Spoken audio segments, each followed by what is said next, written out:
శ్రీ గణేశాయ నమః. శారదా గురుభ్యో నమః. ఈటీవీ లైఫ్ ఆధ్యాత్మిక ఛానల్ ప్రేక్షకులకు శుభోదయం శ్రేణస్తు కార్యక్రమానికి శుభ స్వాగతం. కార్యక్రమంలో శుభతిథి అంశంలో నేటి పంచాంగ వివరాలు చూద్దాం. ఆంగ్ల తేదీ 28వ తేదీ 3వ నెల 2025 సంవత్సరం శుక్రవారం. స్వస్తి శ్రీ చాంద్రమాన శ్రీ క్రోధినామ సంవత్సరం, ఉత్తరాయణం, శిశిర ఋతువు, ఫాల్గుణ మాసం, కృష్ణపక్షం, చతుర్దశి తిథి రాత్రి 7 గంటల 9 నిమిషాల వరకు, తదుపరి అమావాస్య. పూర్వభాద్ర నక్షత్రం రాత్రి 9 గంటల 43 నిమిషాల వరకు, తదుపరి ఉత్తరాభాద్ర. శుక్లయోగం రాత్రి 2 గంటల 4 నిమిషాల వరకు, తదుపరి బ్రాహ్మయోగం.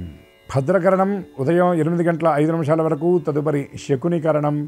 అమృత ఘడియలు మధ్యాహ్నం 2 గంటల 6 నిమిషాల నుండి 3 గంటల 37 నిమిషాల వరకు. నేటి దుర్ముహూర్తం ఉదయం 8 గంటల 39 నిమిషాల నుండి 9 గంటల 28 నిమిషాల వరకు. తిరిగి దుర్ముహూర్తం మధ్యాహ్నం 12 గంటల 41 నిమిషాల నుండి 1 గంట 29 నిమిషాల వరకు.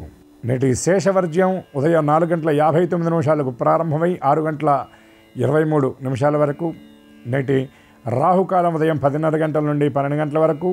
యమగండం మధ్యాహ్నం 3 గంటల నుండి 4:30 గంటల వరకు. ఇక ఈనాటి విశేషం, మహామంగళప్రదుడైనటువంటి పరమేశ్వరుడి యొక్క పర్వంగా చెప్పబడేటటువంటి మహాశివ పర్వం, మాస శివరాత్రి ఈనాడు. ప్రతి నెలలో కూడా అమావాస్య ముందరి రోజున, అంటే నెలలో 29వ రోజుని మాస శివరాత్రిగా పెద్దలు ప్రకటించారు. మనకి శివరాత్రులు 5 రకాలు అన్నారు. ఒకటి పరమేశ్వరుడు లింగరూపంగా ఆవిర్భవించినటువంటి మహాశివరాత్రి అయితే, రెండవది ప్రతి నెలలో వచ్చేటటువంటి కృష్ణ చతుర్దశి, దీన్ని మాస శివరాత్రి అన్నారు. ఇంతేకాకుండా యోగ శివరాత్రి అని, పక్ష శివరాత్రి అని, నిత్య శివరాత్రి అని కూడా పెద్దలు తెలియజేశారు. ప్రతిరోజు కూడా రాత్రి వేళ లింగోద్భవ కాలం జరిగినటువంటి నిషీధి మూలంగా చెప్పబడినటువంటి అర్ధరాత్రి వేళ నిత్య శివరాత్రిగా చెప్పారు. ఏ రోజైతే పరమేశ్వరుడి యొక్క ఆ భావన మనస్సులో ఉండి యోగరూపంగా పరమేశ్వరుని దర్శించగలుగుతారో యోగ దృష్టితో, దాన్ని యోగ శివరాత్రి అని కూడా ప్రత్యేకంగా పెద్దలు వ్యాఖ్యానించారు. చంద్రుడి యొక్క కాంతి తగ్గి, చంద్రుడు క్షీణించి, చంద్ర దర్శనం కలగనటువంటి సమయంలో, జీవుల యొక్క మానసిక స్థితి పరిపరి విధాలుగా ఉండి ఇబ్బంది పడేటటువంటి సమయంలో శివారాధన చేయటం వల్ల ఆ జీవులందరిపైన తన కరుణాకిరణ ప్రసారం చేసి అందరినీ సరైనటువంటి స్థిరమైనటువంటి స్థితిలో పరమేశ్వరుడు ఉంచేటటువంటి విధంగా అనుగ్రహించే పర్వమే ఈ మాస శివరాత్రిగా పెద్దలు చెప్తున్నారు. నీలకంఠుని శిరసుపై నీరు చల్లి అన్ని నీళ్లు చల్లితే చాలు, పత్తి రుసుమెంతనేవాడు పారవైచు, ఆయనకి ప్రీతికరమైనటువంటి ఆ బిల్వ దళాలను అన్ని వేస్తే చాలు. కామధేనువు వానింట గాడిపసరా, సాక్షాత్తు ఆ స్వర్గలోకంలో దేవలోకాల్లో ఉండేటటువంటి కామధేనువు ఆ వ్యక్తి ఇంట్లో పెంపుడు జంతువుగా ఉంటుందట. మళ్ళీ సురశాఖి వానింట మల్లె చెట్టు, దేవతాలోకంలో ఉండేటటువంటి బంగారు పుష్పాలను పుష్పించేటటువంటి పారిజాత వృక్షం ఆ ఇంట్లో పెంపుడు మొక్కగా మల్లె చెట్టుగా ఉంటుంది అని పెద్దలు చెప్పినటువంటి మాట. శివారాధన అంత విశేషమైన ఫలవంతమైంది. ఇటువంటి ఈ మాస శివరాత్రి వ్రతాన్ని చేయడానికి పెద్దలు అనేక విధాలు చెప్పారు.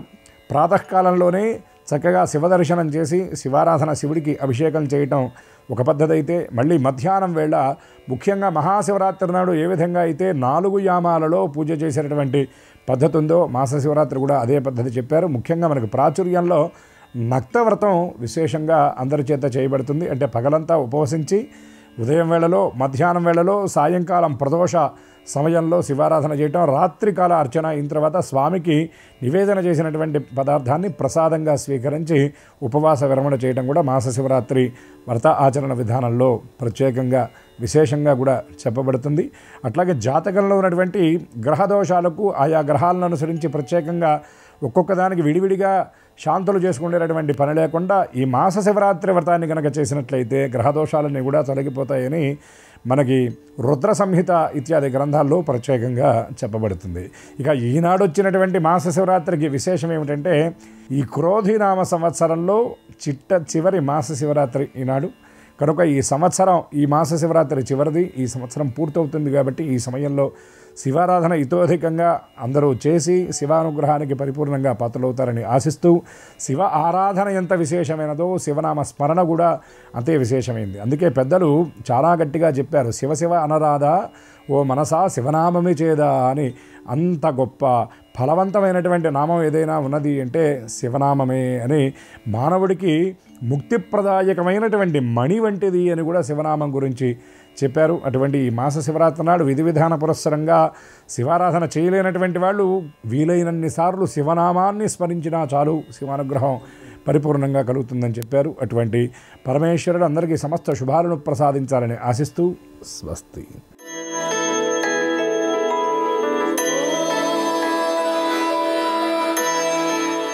ఈటీవీ లైఫ్ ఆధ్యాత్మిక ఛానల్ ప్రేక్షకులందరికీ నమస్కారం. శ్రీరస్తు కార్యక్రమంలో గ్రహయోగం అంశానికి స్వాగతం.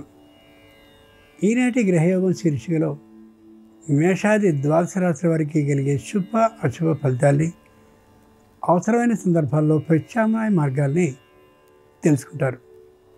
అంతేకాక ఏ రాశి వారికి ఏ దిక్ప్రయాణం అనుకూలమో, ఏ రాశి వారికి ఏ దైవ దర్శనం కారణంగా సకల శుభాలు నెరవేరుతాయో, ఏ రాశి వారికి ఏ రంగు దుస్తుల్ని ఈ రోజున ధరించినట్టయితే నిర్విఘ్నంగా కార్య పరిసమాప్తి అవుతుందో, ఏ రాశి వారికి ఏ సంఖ్య నేటికి మాత్రం అదృష్ట సంఖ్యగా ఉండబోతుందో ఆ విశేషాలన్నింటినీ క్రమంగా తెలుసుకుంటారు. ముందుగా నేటి ప్రత్యేకత, ఈరోజు మాస శివరాత్రి. అంతేకాక శుక్రమౌఢ్య త్యాగం ఉదయం 6:33 అవుతుంది. ఆ కారణంగా శుభకార్యాలన్నింటినీ యథావిధిగా చేసుకోవచ్చు. ఇక నేటి పంచాంగాన్ని చూస్తే ఈరోజు పాల్గొన బహుళ చతుర్దశి, శుక్రవారం, నక్షత్రం పూర్వభద్ర. ఇక నేటి గ్రహస్థితిని పరిశీలించి చూస్తే వృషభంలో గురుడున్నాడు, మిథునంలో కుజుడున్నాడు, కన్యలో కేతు ఉన్నాడు, కుంభంలో శని చంద్రులు ఉంటే మీనంలో రవి రాహులతో పాటు బుధ శుక్రులు ఉన్నారు. అయితే బుధ శుక్రులు మాత్రం వక్రీకరించి ఉన్నారు. ఈ తాత్కాలిక గ్రహస్థితి ఆధారంగా ద్వాదశ రాశుల వారికి కలిగే శుభ అశుభ ఫలితాల్ని క్రమంగా తెలుసుకుందాం. ముందుగా మేషరాశి.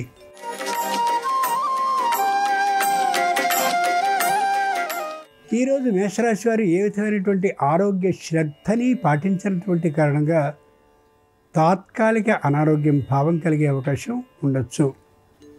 కుటుంబంలో వృద్ధులు, అనారోగ్యవంతులు అయినటువంటి వారు సరైనటువంటి తీరులో ఔషధ సేవని చేసి ఉండని కారణంగా తాత్కాలికమైనటువంటి ఆందోళనని కలిగించే అవకాశం ఉండొచ్చు. జాగ్రత్తగా వ్యవహరించడం అవసరం. సకాల నిద్ర, భోజనాలని పాటించే ఆలోచనలు తక్కువగా ఉంటాయి ఈ రాశి వారికి ఈ రోజున పని భారం కారణంగా. మాస శివరాత్రి సందర్భంగా మేషరాశి వారు ఈశ్వరుణ్ణి భస్మ జలంతో అభిషేకించినట్టయితే ఏ విధమైన వివాదాలు వ్యాపారంలో లేకుండా ఆర్థికమైన లాభాన్ని పొందే అవకాశం ఉండొచ్చు. తూర్పు దిక్ ప్రయాణం అనుకూలం. కలిసొచ్చే రంగు తెలుపు. అదృష్ట సంఖ్య 5.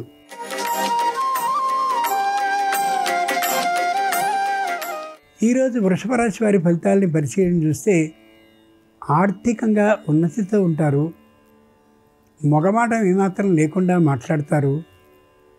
కార్య లాభాన్ని మాత్రమే పొందే ఊహలో ఉంటారు తప్ప ఎక్కడ పనిని చెడగొట్టుకునే విధంగా సమయాన్ని వృధా చేసుకోరు.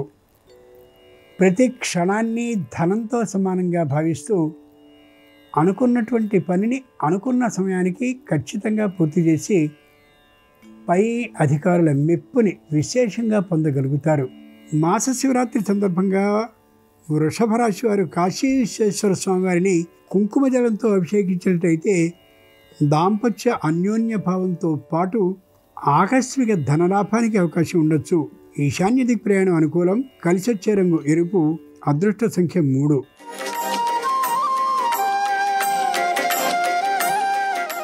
ఈరోజు మిథున రాశి వారి ఫలితాల్ని పరిశీలించి చూస్తే కుటుంబంలో ఎప్పటి నుండో దాచుకుంటున్నటువంటి సొమ్ము ఏదైతే గృహ నిర్మాణం లేదా గృహాన్ని కొనాలనే ఆలోచనతో ఏదైతే ఉన్నారో ఆ గృహ క్రయం కానీ గృహ నిర్మాణం కానీ జరిగే అవకాశం లేకపోవచ్చు. ఆర్థికమైనటువంటి లోటు కారణంగా ఇంట బయట తాత్కాలికమైనటువంటి అశాంత వాతావరణంలో ఉండొచ్చు ఈ రాశివారు.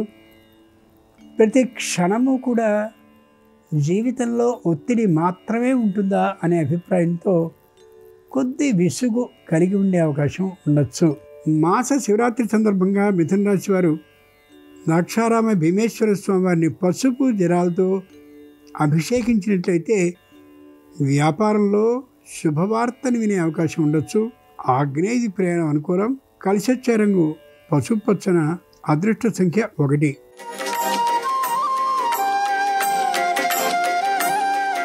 ఈరోజు కర్కాటక రాశి వారి ఫలితాలని పరిశీలించి చూస్తే ఆర్థికమైనటువంటి లాభం ఉన్న మానసికమైనటువంటి ప్రశాంతత దాదాపుగా లేకపోవచ్చు.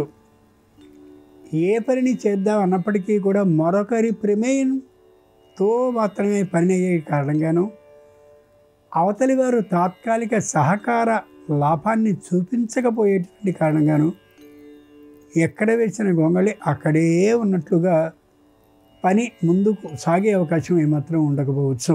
మాస శివరాత్రి సందర్భంగా కర్కాటక రాశి వారు శ్రీశైల మల్లికార్జున స్వామి వారిని బిల్వ దళాలతో అర్చించినట్లయితే ఆరోగ్య లాభం కలిగే అవకాశం ఉంది. దాంతోపాటు ఆర్థిక సిద్ధి కూడా కలిగే అవకాశం ఉండొచ్చు. దక్షిణ దిక్ ప్రయాణం అనుకూలం. కలిసొచ్చే రంగు నీలం. అదృష్ట సంఖ్య 4.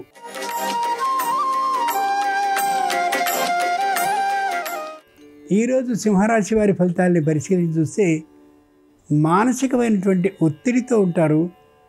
శారీరకమైనటువంటి అనారోగ్యంతో ఒకటి ఉండే అవకాశం ఉండొచ్చు.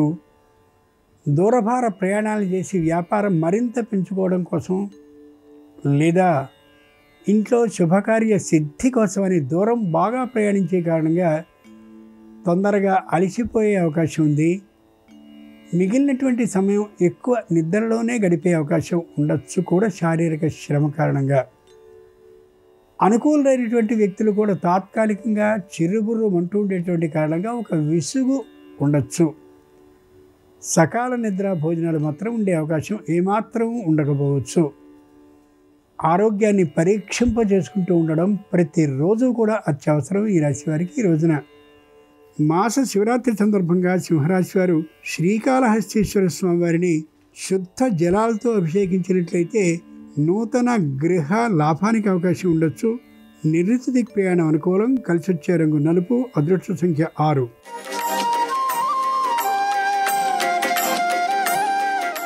ఈరోజు కన్యారాశి వారి ఫలితాలని పరిశీలించి చూస్తే ఉత్సాహంగా ఉంటారు, ఉల్లాసంగా ఉంటారు. ఏ విధమైనటువంటి మానసిక అశాంత విధానానికి గురికారు. తాత్కాలికంగా కుటుంబ సభ్యుల్లో ఎవరికైనా అనారోగ్యం కలిగినప్పటికీ కూడా ధైర్యంగా ఉండగలుగుతారు. ధైర్యాన్ని చెప్తూ ఉంటారు. ఔషధ సేవని చేయిస్తూ ఉంటారు కూడా. ముఖ్యంగా 1-2 నెలల్లో జరగబోయే శుభకార్యాల కోసం తల్లిదండ్రులతో పాటు బంధుమిత్రుల్ని కూడా దూరభార ప్రయాణాలని సహించి రావాల్సిందిగా అందరినీ ఆహ్వానిస్తారు. వారి వారి స్థాయికి సరిపడేటటువంటి తీరులో సమ్మాన కార్యక్రమాన్ని కూడా చేసేందుకు వెనుకాడరు, చేస్తారు కూడా. సంపూర్ణమైనటువంటి వైదిక కార్యక్రమాన్ని నిర్వహించుకోవడానికి సిద్ధపడి మాత్రమే ఉంటారు. ఇది చెప్పుకోదగినటువంటి అంశం. మాస శివరాత్రి సందర్భంగా కన్యారాశి వారు అర్ధనారీశ్వర స్వామి వారిని పంచ విధాలైన పుష్పాలతో అర్చించినట్లయితే నూతన ఉద్యోగానికి అవకాశం ఉండొచ్చు. పశ్చిమ దిక్ ప్రయాణం అనుకూలం. కలిసొచ్చే రంగు ఆకుపచ్చన. అదృష్ట సంఖ్య 8.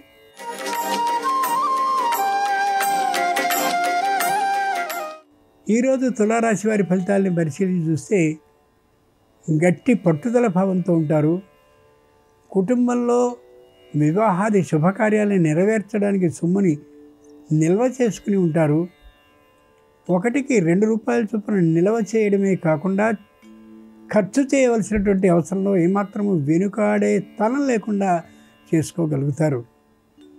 కుటుంబంలో వృద్ధులైనటువంటి వారిలో ఒకరి అనారోగ్యం కొద్ది తీవ్రమైనటువంటి స్థాయిలో ఉండే ఇబ్బందిని కలిగించేదిగా ఉండొచ్చు. కానీ ఏ విధమైనటువంటి ఆందోళనని కలిగించదు. మరే తీరుగానో మరో విధంగా అయ్యేటటువంటి కారణంగా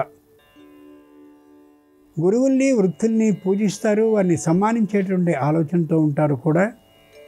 ఏ విధమైన అనారోగ్య భావము వారికి లేకుండా ఉండేందుకు అన్ని విధాలైనటువంటి జాగ్రత్తలను తీసుకుంటారు ఈ రాశివారు.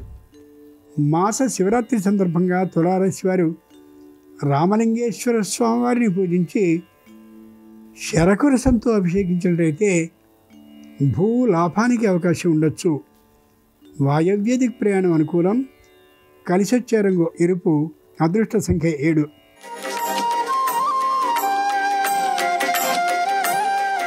ఈరోజు వృశ్చిక రాశి వారి ఫలితాలని పరిశీలన చూస్తే కోపం పట్టుదల లేకుండా ఉంటారు. కార్యసాధన మరింత గొప్పదనేటటువంటి దృఢ భావాన్ని కలిగి ఉంటారు. ఎరుగున్నటువంటి వ్యక్తినే వివాహం చేసుకునే అవకాశం పుష్కలంగా ఉంది. గృహాన్ని నిర్మించుకోవడం కానీ గృహాన్ని కొనుక్కునేటటువంటి ఆలోచనలో ఉంటారు. గృహాన్ని కొనుక్కోగలుగుతారు. అది తల్లిదండ్రులకి అలాగే బంధుమిత్రులకి పెద్ద ఇష్టమైనది అయినా కాకపోయినా వారు దాన్ని లక్ష్య పెట్టరు. సకాలంలో పని చేయడానికి మాత్రమే ప్రాధాన్యాన్ని ఇచ్చే అవకాశం వీరిలో హెచ్చుగా ఉంటుంది. అదే నేటి కాలంలో విజయ రహస్యం అవుతుంది కూడా. ముఖ్యంగా ఈ రాశివారు ఎవరిని లక్ష్య పెట్టేటటువంటి భావంతో పెద్దగా ఉండకపోవచ్చు. ఈ రోజుకి మాస శివరాత్రి సందర్భంగా వృశ్చిక రాశి వారు కోటిలింగేశ్వర స్వామివారిని పంచామృత జలాలతో అభిషేకించినట్టయితే నూతన ఉద్యోగ ప్రాప్తికి అవకాశం ఉండొచ్చు. ఉత్తర దిక్కు ప్రయాణం అనుకూలం. కలిసొచ్చే రంగు తెలుపు. అదృష్ట సంఖ్య 5.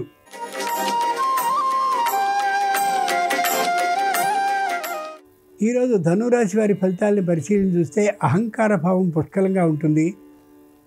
అన్నీ తన కారణంగానే జరుగుతున్నాయనే అభిప్రాయంతో ఉంటారు.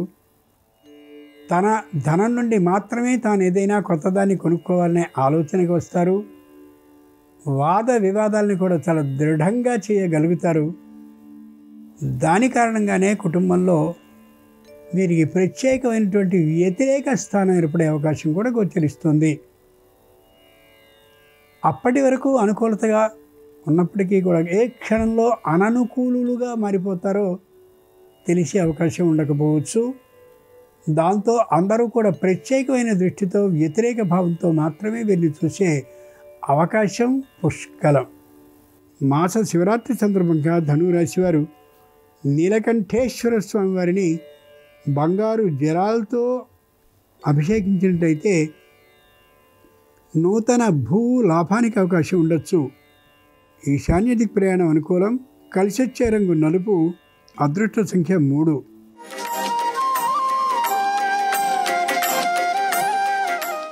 ఈరోజు మకర రాశి వారి ఫలితాలని పరిశీలించి చూస్తే శారీరకమైనటువంటి శ్రమ విశేషంగా చేస్తారు. ఆర్థికపరమైనటువంటి విషయాల్లో ఏ విధమైన వ్యతిరేకత లేకుండా ఉంటారు. ఆర్థికపరమైనటువంటి అనుకూలత మరింతగా ఉండేందుకు తమతో సమానమైనటువంటి ఆలోచన కలిగిన వారితో స్నేహాలని బాంధవ్యాన్ని కలిగి ఉండి ఉంటారు. ప్రతి విషయంలోనూ తగినటువంటి జాగ్రత్తని చూపిస్తూ ఉంటారు. వ్యాపారంలో తాత్కాలికంగా నష్టం కలిగేటువంటి అవకాశం వచ్చినప్పటికీ కూడా ఏమాత్రము జంకుతనాన్ని చూపరు. తప్పనిసరిగా ఆ లాభాన్ని తిరిగి పొందేందుకు అన్ని విధాలైన ప్రయత్నాలని చేసి మళ్ళీ ఆదాయాన్ని తెచ్చుకోగలుగుతారు. ముఖ్యంగా ఈ రాశి వారికి ఈ రోజున వృత్తి ఉద్యోగ వ్యాపారపరమైనటువంటి ఆదాయం విశేషంగా ఉంటుంది. ఏ విధమైన వ్యతిరేకత ఉండకపోవచ్చు. మాస శివరాత్రి సందర్భంగా మకర రాశి వారు రజత జలాలతో అంటే వెండి వస్తువుల్ని ముంచిన జలాలతో అభిషేకించినట్లయితే న్యాయస్థానంలో విజయ లాభంతో పాటు ఆర్థిక సంసిద్ధి కూడా ఉండొచ్చు. పశ్చిమ దిక్ ప్రయాణం అనుకూలం. కలిసొచ్చే రంగు నీలం. అదృష్ట సంఖ్య 1.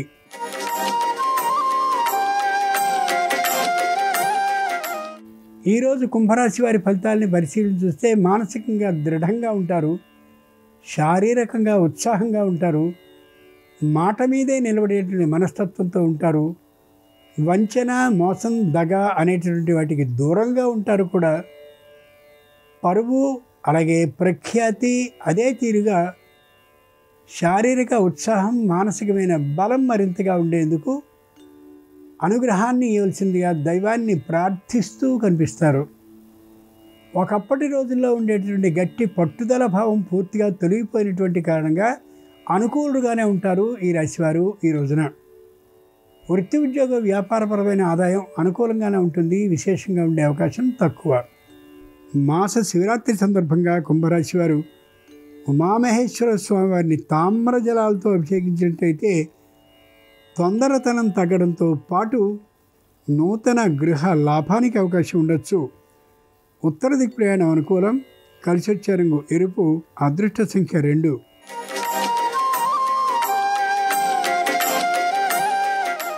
ఈరోజు మీనరాశి వారి ఫలితాలను పరిశీలించి చూస్తే ఏ విధమైన వ్యతిరేకతా భావంతోనూ ఉండరు. కుటుంబ సభ్యులతో అనుకూల భావంతోనే ఉంటారు. వృత్తి చేసేందుకు సహకరించేటువంటి వ్యక్తులు ఎవరైనా ఉన్నట్లయితే, అలాగే వ్యాపారంలో తగిన సూచనని ఇవ్వడానికి ఎవరైనా కనిపించినట్లయితే తమ ఆరోగ్య విశేషాల గురించి చెప్పడానికి ఏమాత్రము ఇష్టాన్ని చూపించరు. వచ్చిన వృత్తిపరమైనటువంటి ఆదాయంతోనే నెలని మొత్తాన్ని గడపాలనేటువంటి దృఢమైన భావంతో ఉంటారు. దానికి అండగా తమ తండ్రి లేదా తల్లి సంపాదించినటువంటి వ్యాపారపరమైనటువంటి ఆదాయాన్ని చూపిస్తూ ఉండొచ్చు. హాని ఏమాత్రము చేయరు, కానీ సకాలంలో మాత్రం తమ ధనాన్ని తీర్చే అవకాశం మాత్రం ఉండకపోవచ్చు ఈ రాశి వారికి. ఈ రోజున మాస శివరాత్రి సందర్భంగా మీనరాశి వారు పార్వతీ పరమేశ్వరుని తేనెతో అభిషేకించినట్లయితే ఏ విధమైనటువంటి ఇబ్బందులు లేకుండా పాత బకాయిలన్నీ వసూలయ్యే అవకాశం ఉండొచ్చు. దక్షిణ దిక్ ప్రయాణం అనుకూలం. కలిసొచ్చే రంగు పసుపచ్చన, అదృష్ట సంఖ్య 4. ఇవి ఈనాడు ద్వాదశ రాశుల వారికి కలిగే శుభ అశుభ ఫలితాలు. ఈరోజు మాస శివరాత్రి అయినటువంటి కారణంగా ఆ సదాశివుని అనుగ్రహం సర్వరాశుల వారికి సంపూర్ణంగా కలగాలని హృదయపూర్వకంగా ప్రార్థిస్తూ స్వస్తి.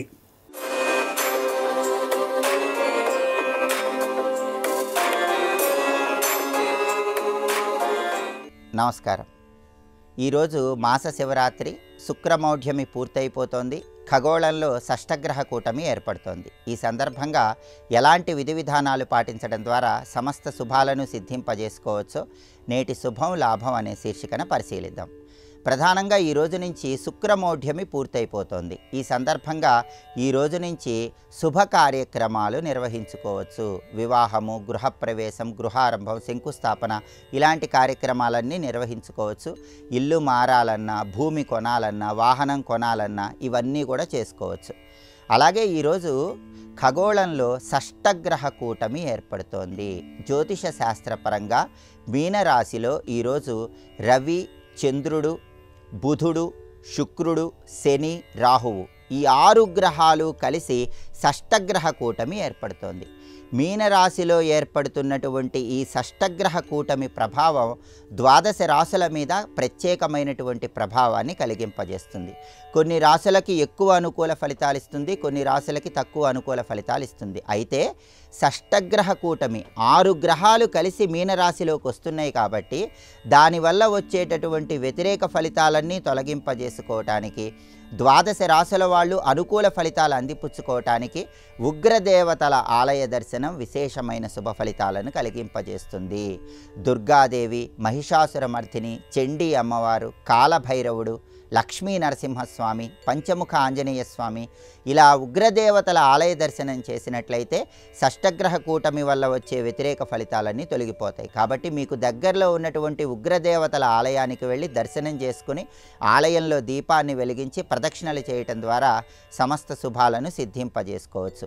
ఈ షష్టగ్రహ కూటమి ప్రభావం ద్వాదశ రాశుల మీద 2 నుంచి 3 నెలల పాటు పనిచేస్తూ ఉంటుంది. కాబట్టి ఈ 2-3 నెలల్లో కూడా వీలైనప్పుడల్లా ఉగ్రదేవతల ఆలయాల్లో దీపాలు వెలిగించి ప్రదక్షిణలు చేయటం ద్వారా సమస్త శుభాలను సిద్ధింపజేసుకోవచ్చు. ప్రధానంగా ఈరోజు మాత్రం ద్వాదశ రాశుల వాళ్ళు లక్ష్మీ నృసింహ కరావలంబ స్తోత్రము, దుర్గా కవచము, కాలభైరవ అష్టకము, హనుమద్వాదశ నామ స్తోత్రము ఇలాంటివి శ్రవణం చేసినా పఠించినా షష్టగ్రహ కూటమి వల్ల వచ్చేటటువంటి చిన్న చిన్న వ్యతిరేక ఫలితాలన్నీ తొలగింపజేసుకొని ద్వాదశ రాశుల వాళ్ళు శుభాన్ని లాభాన్ని అందిపుచ్చుకోవచ్చు.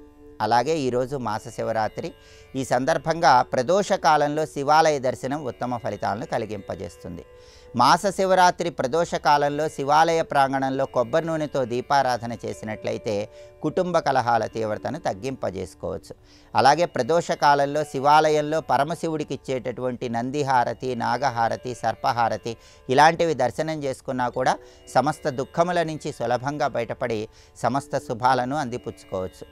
అలాగే ప్రదోష కాలంలో ఈరోజు గృహంలో శివలింగానికి పంచామృతాలతో కానీ కొబ్బరి నీళ్లతో కానీ దర్భలు కలిపిన జలాలతో కానీ కుశోదకంతో కానీ అభిషేకం చేయటం ద్వారా కూడా శివానుగ్రహానికి సులభంగా పాత్రలు కావచ్చు. ఈరోజు నక్తం ఉంటే చాలా మంచిది. పగలు ఉపవాసం ఉండి సాయంకాలం ఆకాశంలో నక్షత్రం కనిపించిన తర్వాత శివుడికి అన్నం నైవేద్యంగా సమర్పించి ఆ అన్నాన్ని ప్రసాదంగా స్వీకరించాలి. ఇలా నక్తవ్రతం ఉండటం ద్వారా పరమశివుడి సంపూర్ణమైన అనుగ్రహానికి పాత్రలై సమస్త శుభాలను సిద్ధింపజేసుకోవచ్చు. అలాగే ఈరోజు మాస శివరాత్రి సందర్భంగా శివుడికి ప్రదోషకాలంలో పూజ చేసేటప్పుడు ఒక రాగి చెంబులో జలం శివపూజలో ఉంచండి. శివపూజ పూర్తయిపోయిన తర్వాత ఆ రాగి చెంబులో ఉన్న జలాన్ని గృహంలో అన్ని గదుల్లో ఈశాన్యం నుంచి ప్రారంభించి సంప్రోక్షణ చేయండి, అంటే చల్లండి. ఇలా చేయటం ద్వారా శివానుగ్రహానికి పాత్రలై కుటుంబంలో ఉన్నటువంటి నకారాత్మక శక్తులు తొలగింపజేసుకొని కుటుంబంలో సానుకూల పరిస్థితులు పెంపొందింపజేసుకోవచ్చు. ఓం నమో భగవతే రుద్రాయ అనే మంత్రాన్ని ఈరోజు వీలైనన్నిసార్లు పఠించడం ద్వారా కూడా మాస శివరాత్రి సందర్భంగా శివానుగ్రహానికి ప్రతి ఒక్కరూ సులభంగా పాత్రలు కావచ్చు. అలాగే రేపు ఫాల్గుణ అమావాస్య శనివారంతో కలిసి వచ్చింది కాబట్టి శని అమావాస్య. ఈ సందర్భంగా ఎలాంటి విధి విధానాలు పాటిస్తే శుభము లాభము కలుగుతాయో రేపటి శుభం లాభం అనే శీర్షికన పరిశీలిద్దాం. నమస్కారం. ఈ కార్యక్రమాన్ని తిరిగి చూడాలనుకుంటే www.youtube.com/ETV Life Spiritual లో చూడవచ్చు.